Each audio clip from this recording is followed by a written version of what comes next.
MREA presents the Rise Up podcast. And now, a moment to thank our Kilowatt sponsor, Central Waters Brewing. Central Waters knows that how they make their delicious brews matters just as much as their distinctive taste. That's why they craft ales and lagers straight from earth to sky. From bubbling tanks to aging barrels in their brewer tap rooms, their beers are sustainably crafted using solar heat and water conservation techniques. Learn more at centralwaters.com. Visit their tap rooms in Amherst and Milwaukee, Wisconsin, or grab a pint at the 2024 Energy Fair. Welcome back to the Rise Up podcast. I am your host, Nick Hyla, here at the Midwest Renewable Energy Association, and we are joined today by Kevin Kane, founder and chief economist of Green Homeowners United. Kevin is a co-founder of the organization, which provides residential energy efficiency services in West Allis. He works to fight climate change at home by leveraging modern technologies to upgrade buildings into more efficient structures. He works with lenders, realtors, and homeowners to help people navigate and understand the benefits of green homes and green mortgages specifically. Kevin is a BPI certified energy assessor and has a master's in applied economics from Marquette University, which he combines with over a decade of experience as a community organizer and policy advocate. Kevin, thanks for joining us today. How are you doing? Thanks, Nick. Great. It's great seeing you again, and we're excited for what's coming. So glad to be part of it. Yeah, I've been in a couple meetings with you recently related to the energy efficiency funding coming to the state and the Solar for All funding coming to the state of Wisconsin. You're based in Wisconsin. And so we're going to talk about all that. But first, what motivated you to start Green Homeowners United and focus your efforts on building energy efficiency? Well, I was a community organizer for many years for a different nonprofit that was really interested in trying to figure out how to create green jobs. And I was working in rural northern Wisconsin, rural and urban, kind of in Wausau and around it. And we were working in communities that had a lot of, former laid off paper workers. Paper was a big industry up there, as well as smaller town people, but much more concerned with environmental causes.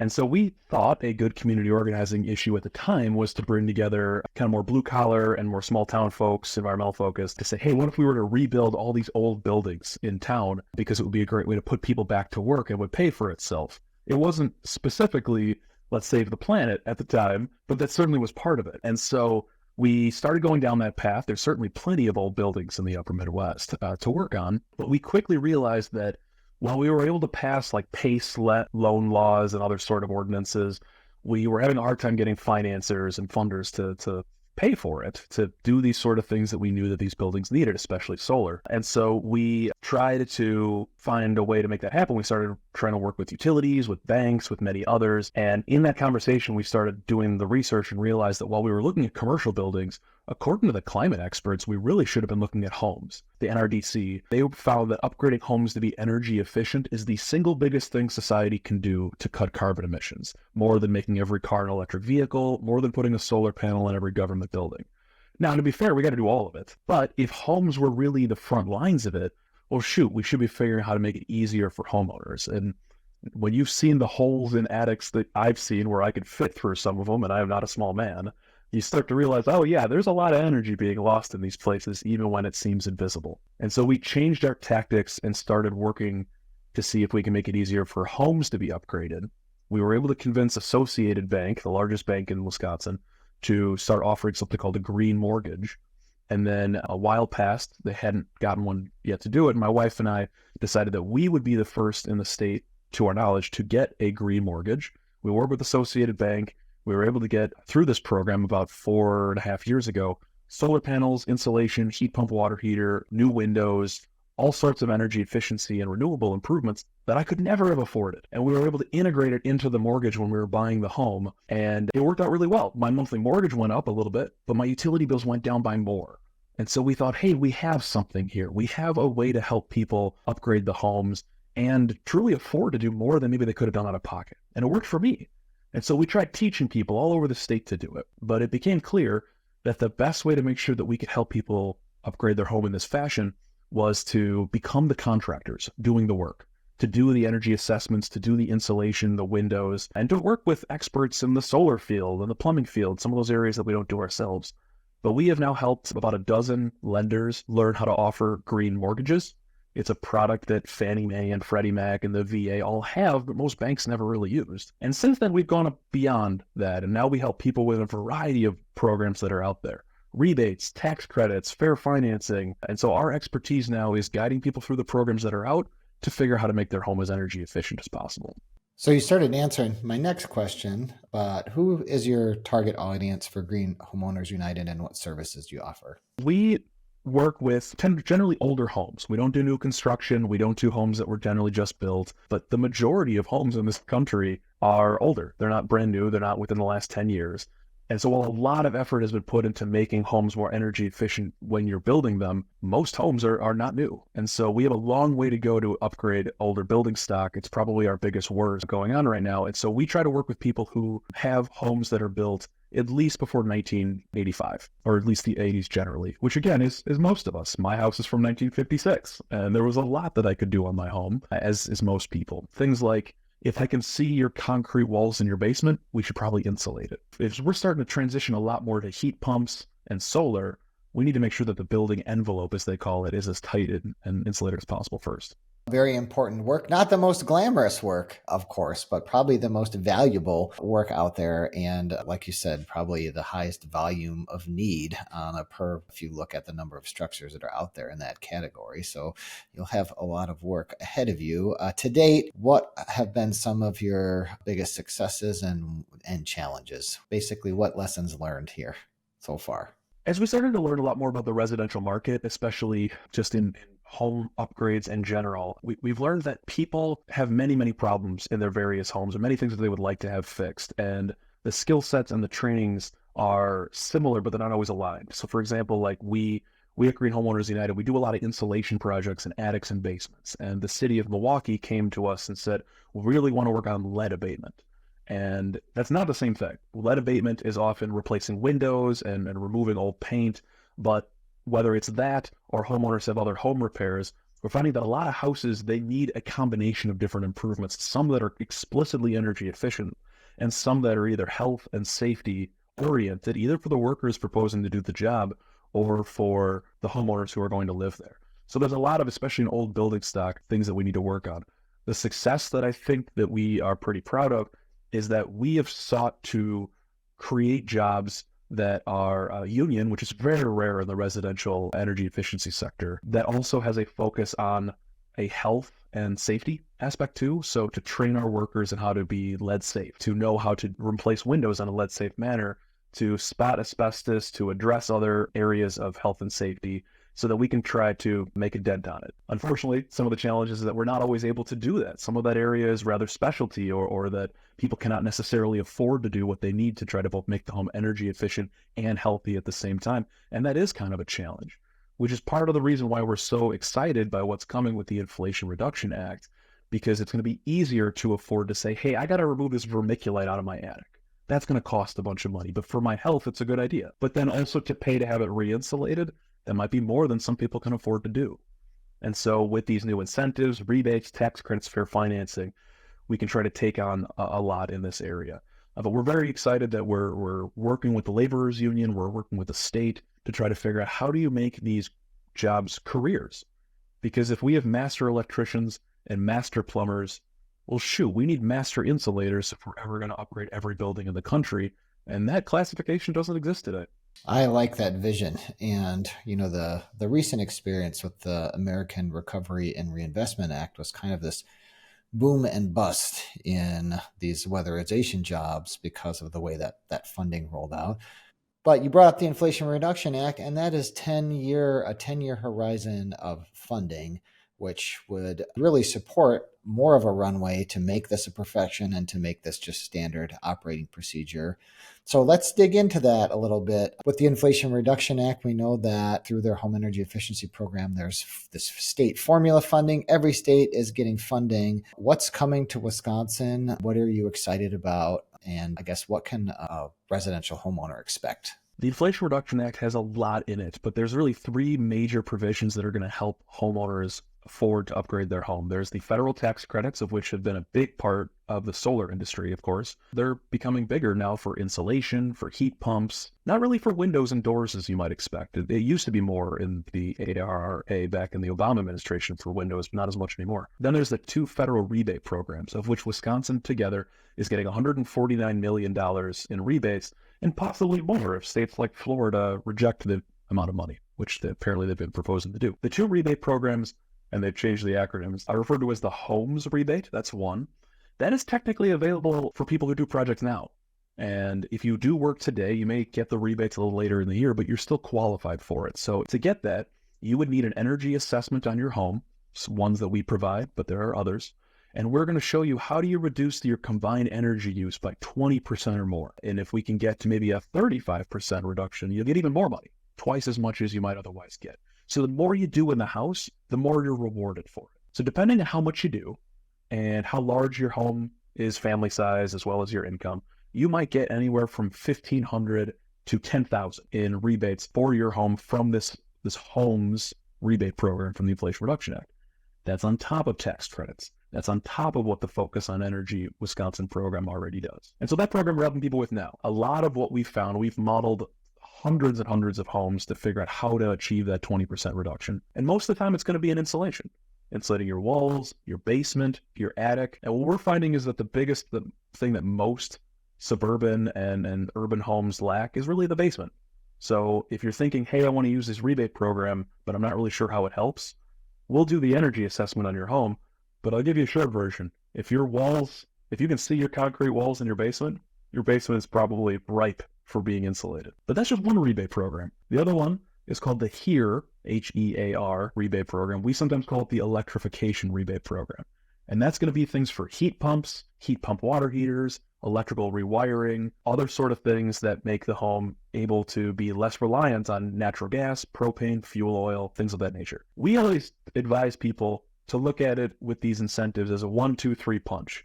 Insulate and seal first, then look at electrifying the house because a better sealed house means you don't need as big of a heat pump, and then look at solar to source the electricity that you are now adding to your home.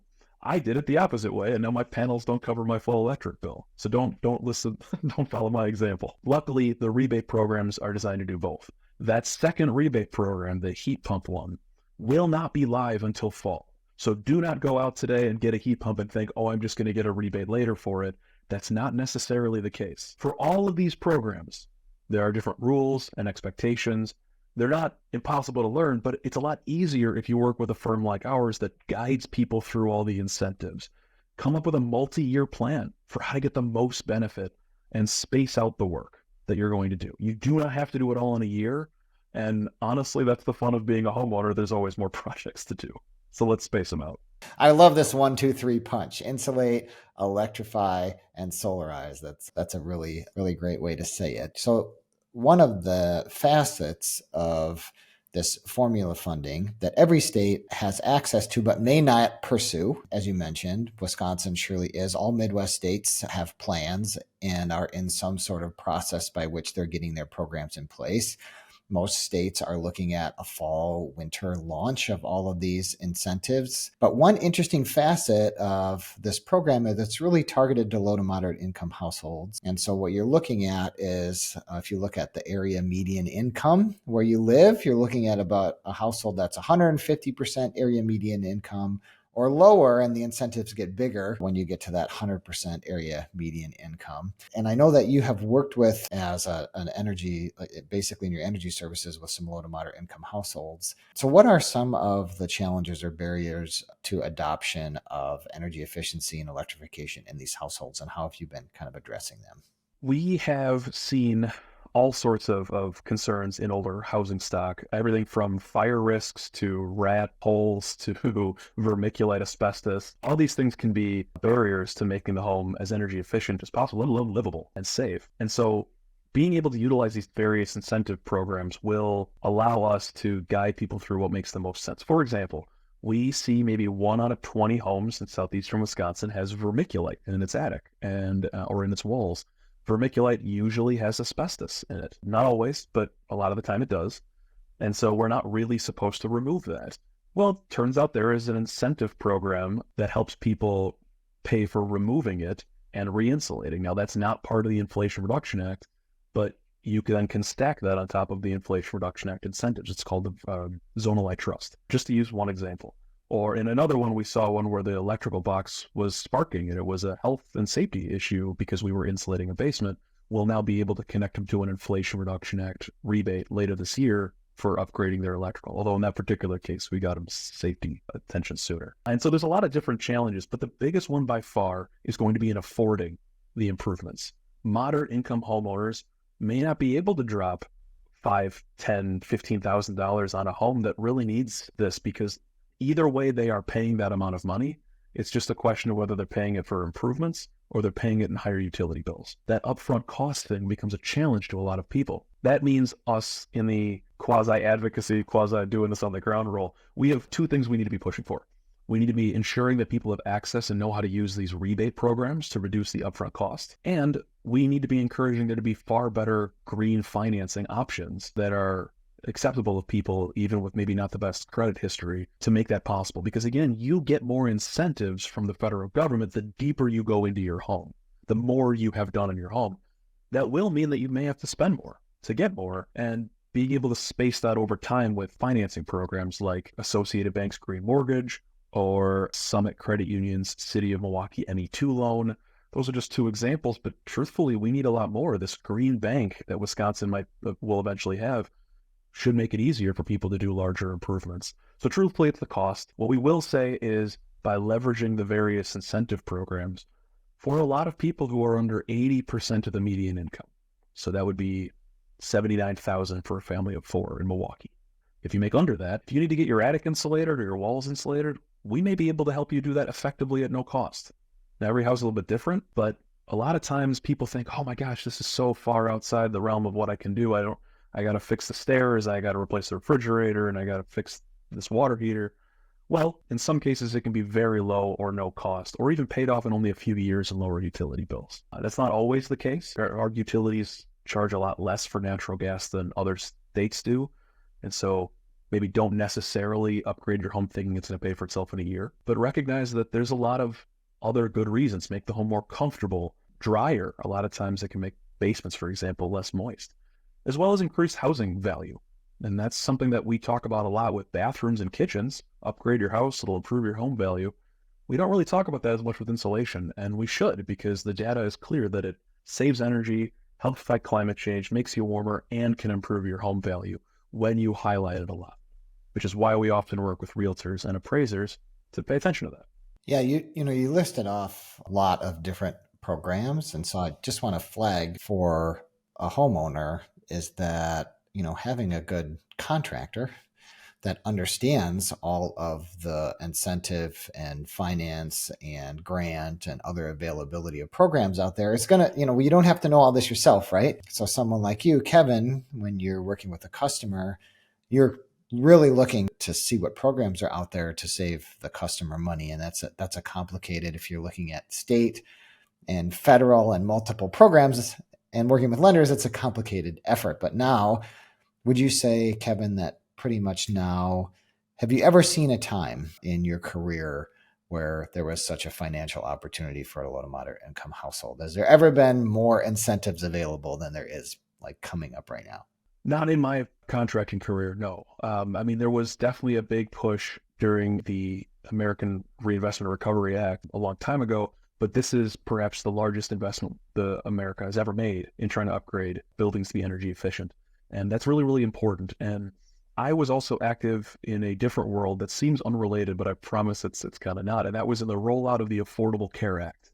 I was in health policy circles at that time. And what we saw was giant new law, changed everything. Everyone's relationship to it was kind of different, and it was important to learn it. But you, if you applied yourself, could learn just as much as, let's say, the CEO of Aurora Healthcare, because it was a so new system. And we had the chance to say, hey, let's enroll a lot of people in an opportunity to change their healthcare system. Well, this is very similar. It's a giant new law that changes a lot of things, and the old assumptions of cost and return on investment are maybe different now with rebates and tax credits. And you should look to don't assume that your house has done everything it can be done. There may be a lot more ways to help. You may not have a gigantic utility bill, but I bet I can probably find a way to reduce it by 20% still. And if that's the case, then I can help your home save more energy, be more comfortable, fight climate change, and access these federal dollars, because there's a lot. It's a giant infusion, but once it's gone, it's gone. The tax credits expire at the end of 2032. The rebates will go away after a while. And so we're going to want to encourage there to be other things, either new laws or new financing options. But again, don't assume that your house can't be improved. Get an energy assessment because we can help. Just to give one other final example, the low-income weatherization program has been around for decades. And it, even today, goes into many folks' homes, insulates their attics, insulates their walls, does all these things. But they leave basements alone. They don't insulate basements. And that's a huge area of energy savings. The National Renewable Energy Laboratory says it's the number one thing Wisconsin homes can do right now to save energy collectively is insulating our respective basements, just to give that one example. So if you bought a house that had been weatherized a long time ago, that doesn't mean there's been everything you can do. We're here to help folks identify the best way to do it, how to incentivize or take advantage of the incentives and navigate how to make your home as energy efficient, even if it's over a multi-year timeline. You at Screen Homeowners United, you obviously have big goals. You've been digging in on this for a decade. You see all this financing coming in, but you also do a lot of advocacy. What further policy work, whether it be from the local jurisdiction, state, federal, what more is needed to really kind of hit these energy reduction goals in residential buildings?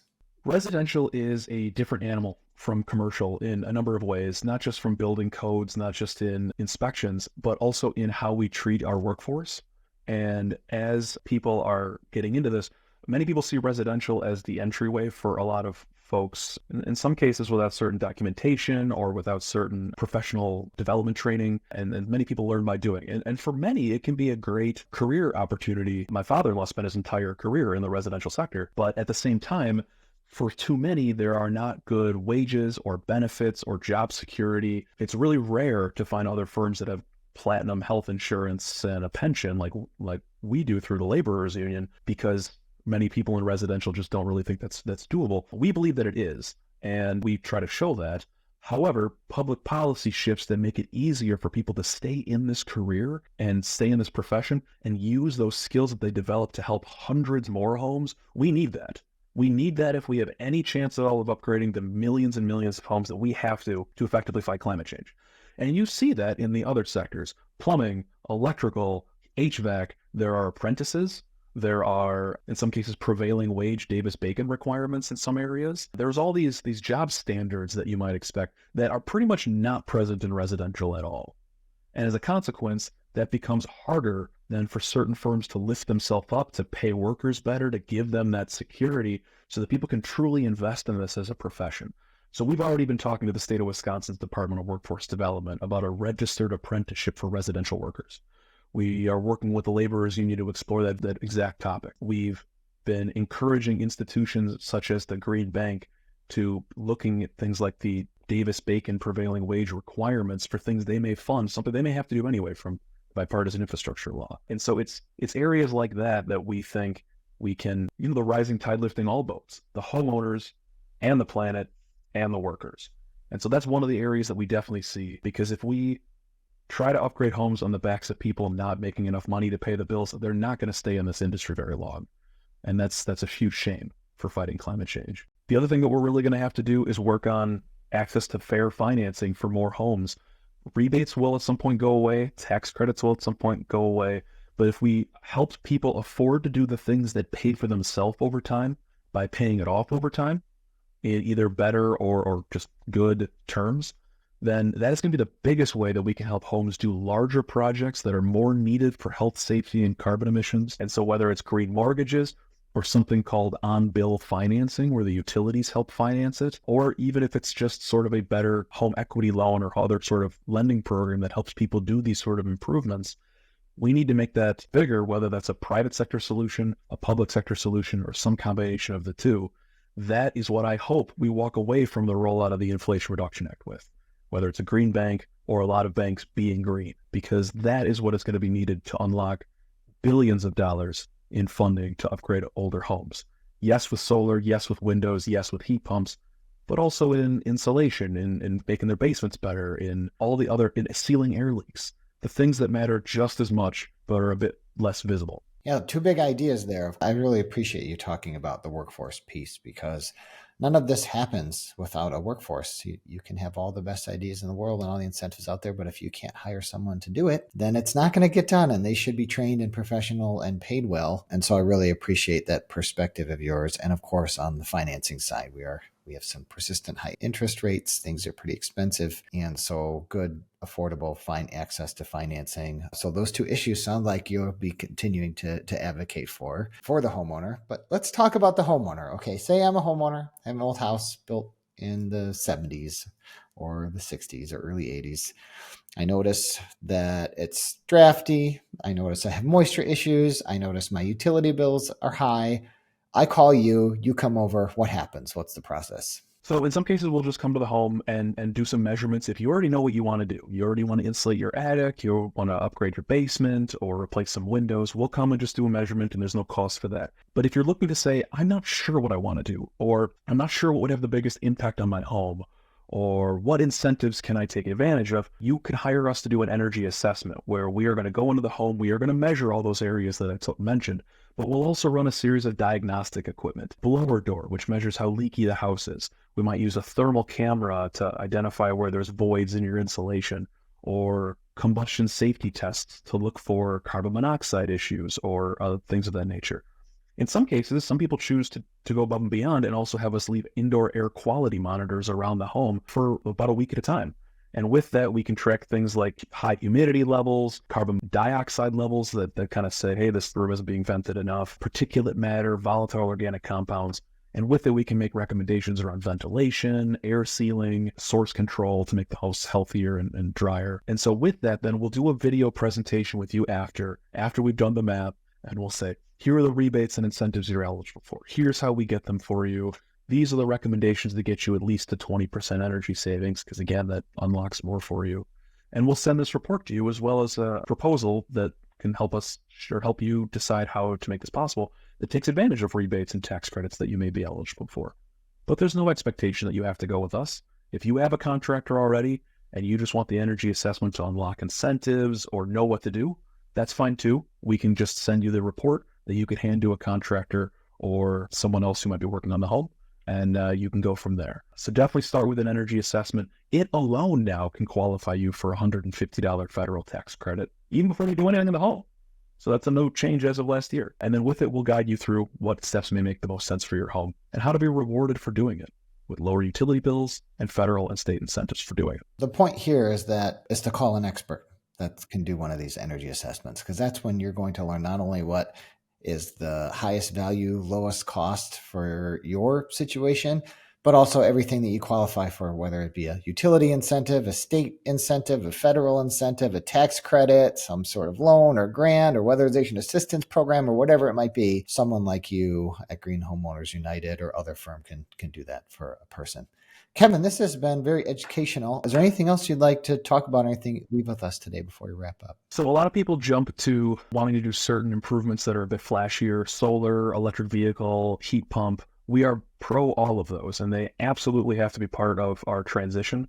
We just really encourage people to think through, how am I going to make sure that my home is better insulated and sealed, so that my system is as smart as it can be, as efficient as it can be. A lot of people in Wisconsin are looking to what they call these dual fuel heat pumps.